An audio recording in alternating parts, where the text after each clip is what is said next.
بسم الله الرحمن الرحيم قل هل يستوي الذين يعلمون والذين لا يعلمون وقال النبي صلى الله عليه وسلم طلب العلم فريضة على كل مسلم অধ্যকার আলহামদুলিল্লাহ ছাত্র কাফেলা কর্তৃক আয়োজিত আজকের বক্তৃতা সেমিনারের সম্মানিত সভাপতি বিজ্ঞ বিচারক মণ্ডলী আমার সামনে উপবিষ্ট বাংলার দূর দূরান্ত ছাত্র ভাই সকলকে যথাযথ সম্মান প্রদর্শনের মাধ্যমে আমি আমার আলোচনা চলে যাচ্ছি।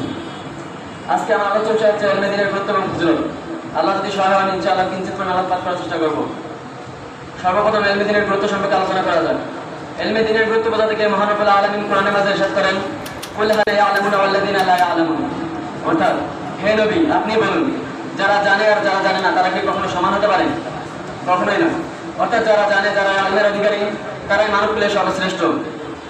আর নবী করিম সাল্লাল্লাহু আলাইহি সাল্লাম ইলমের গুরুত্ব বোঝাতে গিয়ে ইরশাদ করেন তালাবুল ইলমি ফারিদাতুন আলা কুল্লি মুসলিম, অর্থাৎ দিনী ইলম তলব করা প্রত্যেক মুসলমানের উপর ফরজ। উক্ত আয়াত এবং হাদিস দ্বারা এটা স্পষ্ট হয়ে যায় যে ইলমের গুরুত্ব অপরিসীম এবং অপরিহার্য। সুতরাং ইলমের ফজিলত সম্পর্কে কিঞ্চিত পরিমাণ আলোকপাত করা যাক।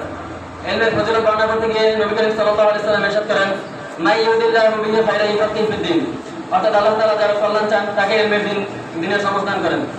তিনি আরো বলেন যে ব্যক্তি ইলমের শিক্ষা করার জন্য ঘর থেকে বের হয় সে আল্লাহর রাস্তায় বলে ধন্য হবে। সুতরাং এটা উপরোক্ত আয়াত এবং হাদিস দ্বারা এটা স্পষ্ট হয়ে যায় যে ইলমে দ্বীনের গুরুত্ব এবং ফজিলত অপরিসীম। সুতরাং আল্লাহ তাআলা আমাদেরকে ইলমের গুরুত্ব এবং ফজিলত বুঝে ইলমে দ্বীন শিক্ষা করার তৌফিক দান করুন। আমিন।